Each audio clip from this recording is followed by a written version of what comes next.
Hello అండి విజ్ఞాన్ గారు. నమస్తే. ఈ మధ్య కాలంలో ప్రతిరోజు మోహన్ బాబు గారి ఫ్యామిలీ ఇష్యూ మనం మీడియాలో చూస్తున్నాం. కొద్దిసేపు అన్నదమ్ములు గొడవ, మరోపక్క తండ్రి ఒక్క కొడుకు వైపే స్టాండ్ తీసుకుంటున్నారు. తల్లి కూడా ఏంటో మరి తెలీదు. కన్న కొడుకు కన్నా కూడా పెంచిన కొడుకు మీదే ఎక్కువ ప్రేమ చూపిస్తున్నారు.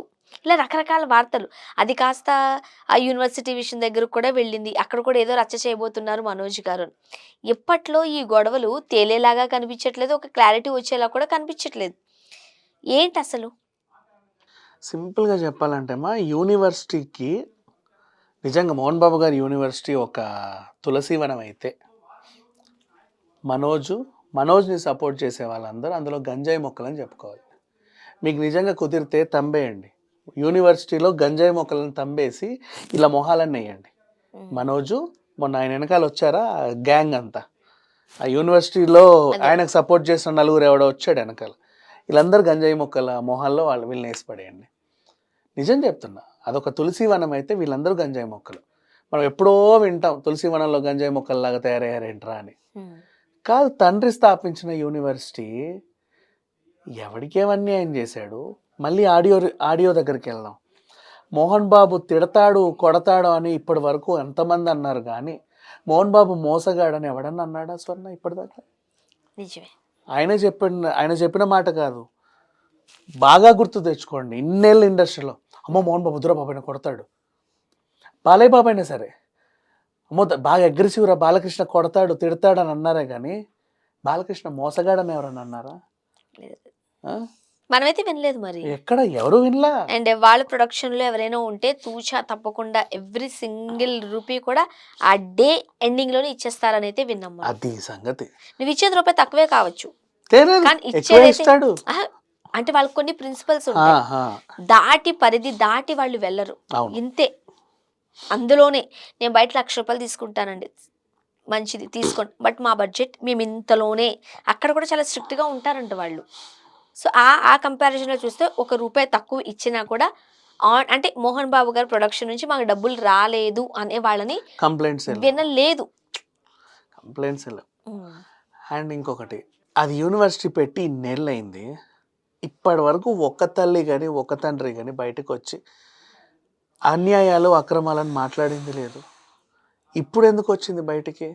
ఇక మీదట ఎవరు వచ్చినా నమ్మొద్దు. ఎందుకు చెప్పనా? మనోజ్తో గొడవైనప్పటి నుంచే కొత్తగా వచ్చి మాకు అన్యాయం జరిగిందంటే సెటప్పే అది.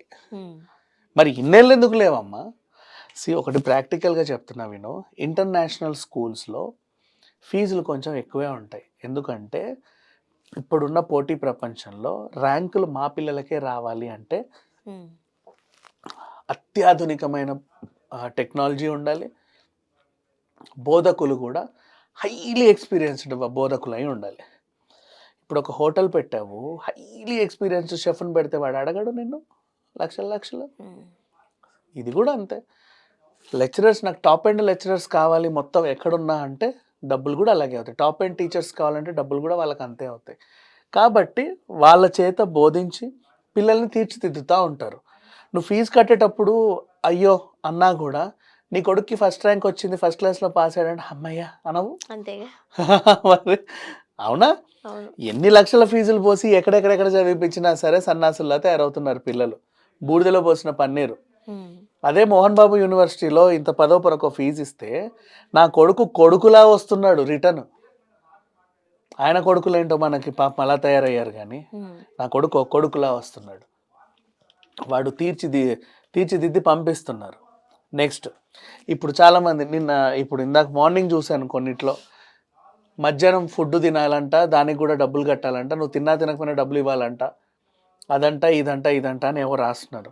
ఆ ట్రాష్ అంతా వదిలేస్తే నేను కొన్ని ఎగ్జాంపుల్స్ చెప్తా విను. ఇప్పుడు ఇంటర్నేషనల్ స్కూల్ అంటే ఇంటర్నేషనల్ స్టాండర్డ్స్ ఉండాలి, ఇంటర్నేషనల్ కాలేజ్ అన్నా ఇంటర్నేషనల్ స్టాండర్డ్స్ ఉండాలి. సో అంటే ఆ సిలబస్ కరికులం కూడా అలానే ఉంటది కదా. వాళ్ళ బస్సే ఎక్కాలంట, మళ్ళీ ఇంత అంట నెలకి అని ఏడుస్తావు. వాళ్ళ బస్సే ఎక్కాలంట అనే రూలే గట్టితంగా పెడతారు. ఎందుకు చెప్పనా? ఒకడు స్కూల్ గేట్ ముందు రిక్షాలో వస్తాడు, ఒకడు ఓమ్నీ వ్యాన్లో వస్తాడు, ఒకడు బెంజ్లో వస్తాడు, ఒకడు హెలికాప్టర్లో దిగుతాడు, ఒకడు నడుచుకుంటూ వస్తాడు, వాడు సైకిల్ మీదే వస్తాడు పాపం. వాళ్ళల్లో వాళ్ళకి భేదాభిప్రాయాలు ఉండొద్దు పిల్లలకి ఆ ఏజ్ నుంచే. అదే బస్సులో అందరినీ తీసుకొచ్చి పడేసామనుకో, మీ హౌస్లో ఎక్కడ ఉండని, గుడిసెలే ఉండని, బంగ్లాలే ఉండని, బస్ స్టాప్లో మీరు అందరూ ఒకటే, అందరినీ ఎక్కించుకొని మీరందరూ ఈక్వాలిటీ చూపిస్తున్నారు అక్కడ. స్కూల్కి తీసుకెళ్తారు. నెక్స్ట్ యూనిఫామ్ మా దగ్గరే కొనాలి.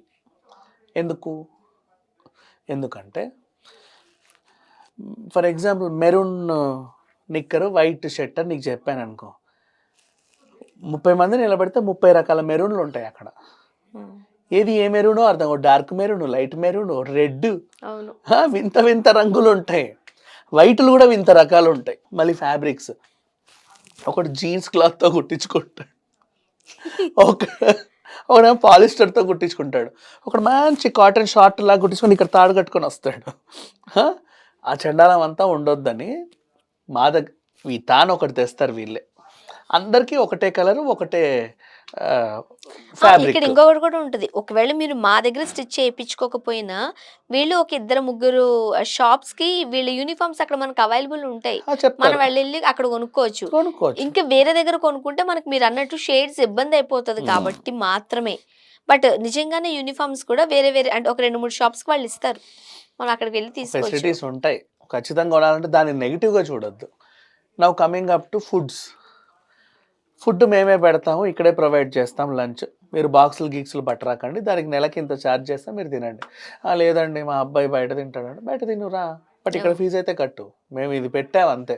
ఇప్పుడు నువ్వు హాస్టల్లో ఉంటున్నావు, 3 రోజులు సంక్రాంతి సెలవులకి వెళ్ళొస్తాను, ఆ 3 రోజులకి 300 కట్ చేసేసుకో అంటే వాడు కట్ చేసుకుంటాడా? లేదా? నువ్వు హాస్టల్లో ఉంటున్నావు, సాయంత్రం డిన్నర్ రావట్లేదా అంటే నీకు ఫీజులో 100 రూపాయలు కట్ చేస్తానంటే కట్ చేసుకుంటుంది అది. దెన్ ఇది కూడా అంతేమా. అండ్ ఎందుకు ఇక్కడ ఫుడ్ పెడుతున్నారు అంటే మీకు గతి లేక కాదు, లేకపోతే వీళ్ళు ఏదో సంపాదించుకోవడానికి కాదు. సేమ్ మళ్ళీ ఈక్వాలిటీ. ఓడేమో ఇత్తడి క్యారేజ్ తెచ్చి ఆడు వేస్తాడు, గుమగుమలాడుతూ ఉంటాయి. ఇంకోటి పాపము స్టీల్ డబ్బాలో ఇంత ఆవకాయ బద్ద తీసుకొస్తాడు, ఒకడు ఇంకేదో తెస్తాడు, ఒకడు ఇంకేదో తెస్తాడు, ఒకడు నాన్ వెజ్ తెచ్చుకుంటాడు. ఇట్లా చూడలేవు కదా పిల్లలు పాపం, ఇంత పిల్లలు. అందరినీ కూర్చోబెట్టి అందరికి ఒకే టైప్ ఫుడ్ పెడితే ఈక్వాలిటీ అగైన్. అండ్ వాళ్ళు ఒక న్యూట్రిషన్ని పెడతారు, ఆ న్యూట్రిషన్ సలహా మేరకు వీళ్ళందరికి మంచి ఫుడ్ అందుతుంది, పోషకాలు బాగుంటాయి. కానీ ఒకట్లే అంటే అంతా వాళ్ళతో కూడా మనం ఏకీభవించలేం. ఎందుకనంటే అంత మనీ పే చేయగలిగే స్తోమత కూడా కొంతమందికి ఉండాలి. కొంతమంది ఏం చూస్తారంటే ఎడ్యుకేషన్ వరకు ఏదో ఒకటి చేద్దాంలే, ఇంకా ఫుడ్ ఇవన్నీ అంటారా, కొంచెం దగ్గరగా ఉందనుకో ఆ ఏసీ బస్సులోకి వెళ్ళడం కన్నా మా మా ఇంట్లో వాళ్ళు ఎవరో ఒకరు డ్రాప్ చేసి వచ్చేస్తే ట్రాన్స్పోర్ట్ ఖర్చు మిగులుతుంది. ఇంకా ఫుడ్ కూడా ఇంక నువ్వేమన్నా చెయ్యి, ఇప్పుడు వాళ్ళు పెట్టినట్టు మనం న్యూట్రిషన్ కోసం పెట్టుకుంటే అన్ని వేలు కట్టలేరు. అండ్ అలానే అన్ని లక్షలు కూడా లేవమ్మా, న్యూట్రల్ చార్జెస్. నాకు తెలిసి అంత రిస్ట్రిక్షన్ కూడా ఏమి ఆ స్కూల్లో లే- ఉన్నట్టుగా మనం ఏ- వెళ్ళలేదు. లేవు వాళ్ళ దగ్గర ఉంది, అంతే. నువ్వు ఇష్టపడి నువ్వు అఫోర్డ్ చేయగలిగితే జాయిన్ కావచ్చు, లేదంటే యువర్ విష్. నా మళ్ళీ ఇట్లాంటివన్నీ ఎగ్జాంపుల్స్ చూపించి బురద జల్లితే ఒక సర్వే వెళ్ళి నీట్గా సర్వే చేసింది, ప్రతి స్టూడెంట్ వాళ్ళ పేరెంట్స్ని అడిగింది, ఆల్రెడీ చదివి ఎన్ఆర్ఐలు అయిన వాళ్ళ దగ్గర కూడా వెళ్ళి సర్వే చేసింది. మోహన్ బాబు యూనివర్సిటీలో మీకున్న మైనస్లు ఏంటి ప్లస్లు ఏంటి? మాకేం మైనస్లు లేవండి, మేము బాగానే ఉన్నాం. అదేంటండి అన్ని లక్షలు ఫీజు తీసుకుంటుంటే మాకు లేని ఇబ్బంది మీకెందుకండి అంటున్నారు మొహం మీదే. ఇంటర్నేషనల్ స్టాండర్డ్స్ కావాలంటే ఆ మాత్రం ఉండాలండి, మాకేం ప్రాబ్లం లేదు, అయినా మా అబ్బాయి బాగానే ఉన్నాడు. మరి మీకు మీ స్తోమత సరిపోతుందా? స్తోమత సరిపోకపోతే మేము అక్కడ అర్జీ పెట్టుకుంటాము, మాకు ఫ్రీగా కూడా ఇస్తున్నారండి, 25% ఫ్రీ ఎడ్యుకేషన్ కూడా ఉంది. మా పిల్లోడు బస్సులో రాలేడండి కొంచెం చూడండి అంటే పర్లేదండి, వాడికి ఫ్రీగా బస్సులో తీసుకొచ్చి దింపుతున్నారు. మాకు స్తోమత లేదండి మధ్యాహ్న భోజనానికి మీకంటే పర్లేదమ్మా, ఫ్రీగా తినమని పిల్లోడిని, అది మేము మైనస్ చేస్తాంలే అంటున్నారు. ఆ సౌలభ్యం కూడా ఉంది. అవును, మనం విన్నాం అది ఫ్రీ ఎడ్యుకేషన్ కూడా ఉంది. మరి ఇన్ని పాజిటివ్ పాయింట్స్ ఉన్నప్పుడు ఒక కొడుకు వచ్చి ఒక ఎలిగేషన్ పాస్ చేసి మీ ఫీజులన్నీ దోచుకొని 200 కోట్లతో మా అన్న సినిమా తీస్తున్నాడని చెప్తే మీరు ఎవరు నమ్మడానికి? వాడికి ఏం ప్రాబ్లమ్స్ ఉన్నాయో ఇంట్లో వాళ్ళతో, మీరు అన్నీ నమ్మాల్సిన అవసరం లేదు. అండ్ నిన్న కూడా తిరుపతి వెళ్ళినప్పుడు ఆయన విద్యార్థి సంఘాల నాయకులందరినీ పట్టుకెళ్ళి లోపల అన్యాయాలు అక్రమాలు అన్నాడు. అంటే ఏ అన్యాయాలు సార్? అన్యాయాలంటే అన్యాయాలు అన్నాడు. కానీ ఇవన్నీ చూసిన తర్వాతే నాకు తెలిసి మోహన్ బాబు గారు ఆ డెసిషన్ తీసుకున్నారట, జల్పల్లి హౌస్ లో నుంచి మనోజ్ గారిని పంపించేశారట. ఎక్కడికన్నా పంపని, ఇప్పుడు ఇక్కడ మోహన్ బాబు యూనివర్సిటీ అయితే అరచకాలేం లేవు.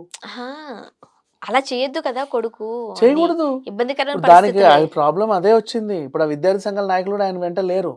10 సార్లు అడిగారు. "ఏమ్మా ఏంటి అక్రమాలు, అక్రమాలు" అంటే "అక్రమాలంటే అక్రమాలే. నేను తర్వాత చెప్తాలే" అన్నాడంట. ఇక వీళ్ళు చూసి అమ్మో వీడేదో మాకు పెట్టేటట్టు రేపటి నుంచి మేము నిజంగా ఏదైనా స్టూడెంట్ కోసం పోరాడినా హ్మ్. మమ్మల్ని ఫేక్ అంటారు. వెళ్ళిపోయారు. సంఘాల వాళ్ళు వెళ్ళిపోయారు. వచ్చినోళ్ళు వెళ్ళిపోయారు. అందరూ వెళ్ళిపోయేసరికి ఏకంగా మిగిలి ఇట్లున్నాడు ప్రెస్ ముందు. సైలెంట్‌గా పోతే బాగోదు. వీడు తోక ముడిచాడు అంటాడు. ఏం చేయాలి? గెలుపుతోనే వెళ్ళాలి. గెలిచే అవకాశాలు లేవు. అమ్మో! కడుపు నొప్పి, అమ్మో! కన్ను నొప్పి అని చెప్పి వెళ్ళిపోయాడు అక్కడి నుంచి అడ్డం పడి. హ్మ్. ఇది జరిగింది సిట్యుయేషన్. ఎందుకో మరి తనంతట తానుగా ఒక కుటుంబ పరువుని ఒక కొడుకుగా దిగజార్చేద్దామని అనుకుంటుంటే, మనోజ్ గారే బ్యాడ్ అయిపోతున్నారు. ఆయన బ్యాడ్ ఆలోచించుకుంటే బెటర్ అది కదా! అమ్మ మనోజే బ్యాడ్ అవ్వట్లేదమ్మా. సంబంధం లేకుండా పాపం పిచ్చి పిల్ల ఈయనని పెళ్లి చేసుకున్న పాపానికి హ్మ్. మౌనికని బ్యాడ్ చేస్తున్నారు. ఈమె వచ్చినందుకే ఇట్లా తయారయ్యాడని. అవును. నువ్వెళ్ళి ఎక్కడికైనా గొడవ వేసుకో. అలా కొత్తగా కోడలొచ్చింది మొత్తం చిచ్చు పెట్టిందని ఆవిడని అంటున్నా. ఆమె ఏం పాపం చేసింది? అవును. అది. చూద్దాం. Thank you so much.